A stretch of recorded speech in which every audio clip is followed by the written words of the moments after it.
I'll ask a question of Jorge, if that's okay. Nick. Yeah. So Jorge, that's yeah, pretty impressive what you've achieved there. So you said this is all completely voluntary. With your plan to expand it to make it a bigger effort, are you proposing the same model that this is all done by volunteers and nobody gets paid, or what are your thoughts on that? To be true, even myself, I volunteer, but being a person over 55, I receive some income from Centrelink to maintain myself. So at the end, it's not a volunteer. No, we have an income. With the COVID thing, it's a double income. Maybe that income, even if minimum, is enough for people who have no much credits to pay. No, it's a minimum sustainable income. My proposal is to recognize that volunteer as a true work. In other words, what I do and what other volunteers do is a public food growing. We are paid, we are financed by the state, by the people, by our citizens. Okay.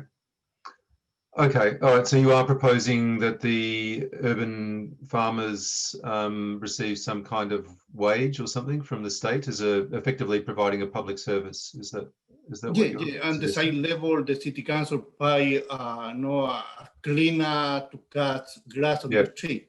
Yeah, okay, all right, great. Okay, well, yeah, that's what we're arguing for. Thank you. Fabulous. Any other questions? Yeah, go for it, John. You can unmute. Yeah, can I make, I guess, a couple of questions, maybe a comment too, is there is a sharehood type thing where people can share their land and farmers can farm that land. I forget what the website is, but that's happening around the place. And I think... land share. Is it? Yeah. And then, Marag, interesting how you've made the connections overseas for refugees. How do you see that panning out now with no flights available? It's difficult now to, connect with, because we've done some refugee community garden blitzes for their houses, and they're renting, and then next thing you know, they've been turfed out because we've improved the house and the landlord sold it. Well, I think the thing was that maybe a slightly different context than what I'm working in. With the refugees there, they're in a settlement and they've been allocated a little piece of land each, and they get to build a little hut on that and make a garden. So they actually have a level of land security, I guess, in those settlements. To a certain extent, they could get tossed out and sent back to their country or moved on somewhere else, but they're not going to get actually tossed out because they've improved the value of that land there.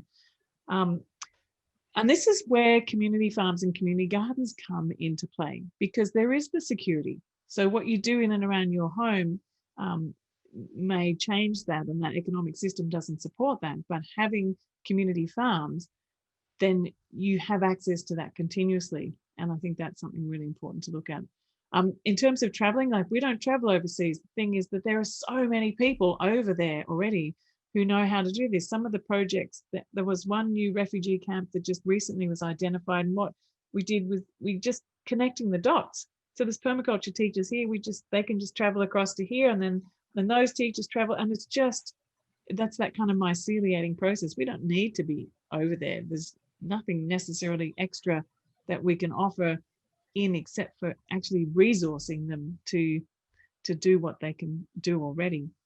And that way too, it's really quite, up until recently, there weren't that many permaculture courses that were being running there that weren't actually run by Westerners, which was also disabling. And so now, there's this huge movement that's happening because they're all just taking off on their own. I did want to jump in too quickly, because I know we're at the end, but Nick, you were asking about paying for people to farm. I would actually also like to advocate for paying people to lead programs. and I'm sure that's part of what you're talking about. But say, for example, all throughout Brisbane City Council, the council's been paying me for well over a decade to run free workshops for people. So community gets it for free, but the people who teach permaculture and teach different sort of skills get an income from doing that Cool. work. And I think that's a really useful spend in terms of Yeah, budget. absolutely. I mean, I think I think the people growing the food, I think people teaching people how to grow food, people running community kitchens, all these things are of immense public benefit and should be recognised as such, in the same way that we have people taking care of parks and gardens, maintenance people. We have people doing health promotion work, encouraging people to make, as they call it, healthy choices in food. All these kinds of things are publicly funded by taxpayer dollars. The fund that we've scoped absolutely would fund people to do what you're doing, which is training and mentoring and guidance, as well as people coordinating projects like Hortica's, as well as other roles. We've scoped roles for people doing work of communications and narrative and storytelling, and building the like the little snapshot of what we've done today, of like sharing and telling stories from around Australia and around the world. Paying people to do that, paying researchers to build the evidence base. What Hortica's done in documenting some metrics about quantities that are being produced, and other things about returning biodiversity, microbial levels in soil, carbon sequestration, all these kinds of things. We think that part of this fund should be used to support researchers and citizen science, not simply experts in academic institutions, but people on the ground doing the work to collectively build this knowledge and evidence base about exactly what kind of transformative change all these things create.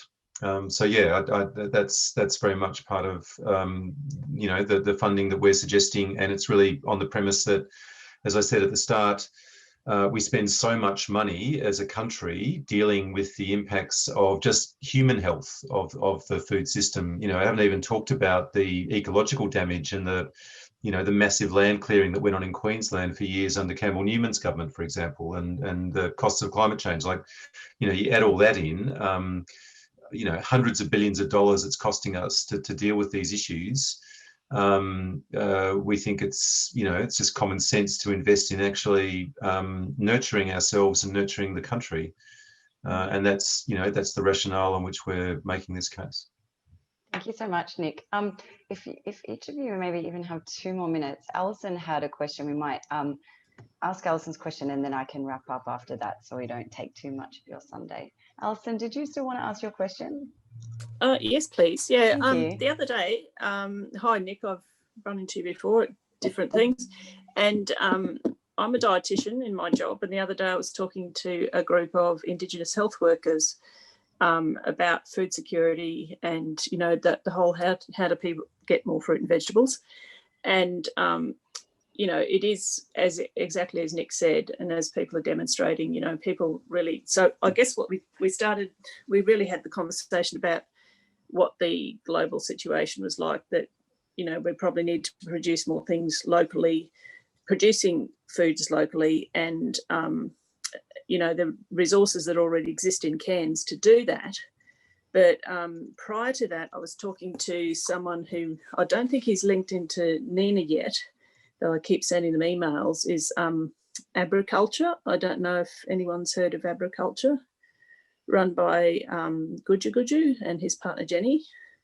They've done a huge amount in the last 10 years. I met them first in Kuranda at the Permaculture Convergence, and they're just doing a heap of stuff. But what he wants to do is to get the social housing, actually, that he said they're supposed to landscape these housing, but they haven't, and he wants to foodscape it. So I don't know I guess my question is, what kind of resources and what kind of backup and knowledge about how to deal with state governments and you know, how to lever that, I suppose, because that sounds like a really good idea. A lot of people get behind, but someone's got to organise it. And where do they get the extra information from about how to actually get that moving, and including all the resources that are available currently. Like the Cairns Council actually has plots that people can do community gardens on, so they're okay, but this housing is controlled by the state government. So thank you, Alison. yeah, Thank you so much. So I'll put that over to all three speakers if you have some advice, thoughts, suggestions, inspiration. Well, I think if it is, you know, state government responsibility, the thing to do would be to, you know, to take it up with the relevant department and the relevant minister and the local member of parliament up there, and to, you know, to make the proposal. I mean, my experience is, you know, if you don't make proposals and you don't make demands, then nothing ever changes. And you know, you need to do that. You need to make the case. Yeah, I'm. If you want to send me an email, I'm happy to, you know, continue the conversation with you offline, Alison. And yeah, look at what, you know, because we're publishing this report, as I said, on Wednesday this week, aiming to get it out. okay. So as Morag said, and as people in local government have already said to us, that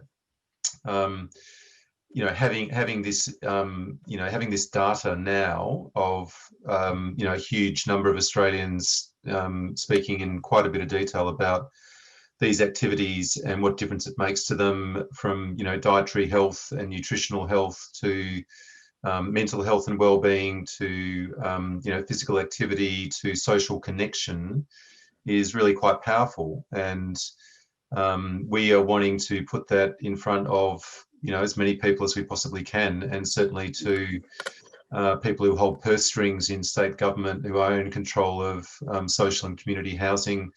That's exactly one of our recommendations as part of our action plan, that there should be investment in, you know, permaculture, food forests, and you know, similar initiatives in social housing for all the reasons that we've talked about today and all the reasons that we know. So yeah, happy, Alison, if you want to send me an email, I'll put my email in the chat so you've got it. Thanks, Nick. Okay. Morag or Jorge, did you have any thoughts on that question? I think I was going to say something similar. Absolutely. Yeah. Fabulous. I guess Jorge? when making examples are great when making submissions. So if other people have reports and they've got actual data, you know, it's really good to be able to actually say, this is information, this is solid information, that you can see what the results are. You can see, I mean, your kind of scoping, Nick, is great. It's fantastic too, because it's actually making it less, it's making it, I guess, easier for government to understand. Rather, they don't really understand small groups of local permaculturalists. No, they don't. Have done things on a large scale. What's been said to me with planners, both at local government level and state government level, is they have this kind of mindset where, you know, food production and agriculture is something that doesn't happen in cities. It happens kind of out there, you know, in the hinterland or in, you know, agricultural areas outside cities, and what's within cities is for housing or, you know, public parks or, you know, commercial activities. But that's the mind shift that has to take place in the minds of the planners, and that's why we talk about getting this, getting changes in planning frameworks and getting commitments, you know, from senior levels to prioritising the sorts of initiatives that, you know, Morag and Jorge and all of us are trying to, you know, and are championing. Nick. So that's the shift that needs to take place.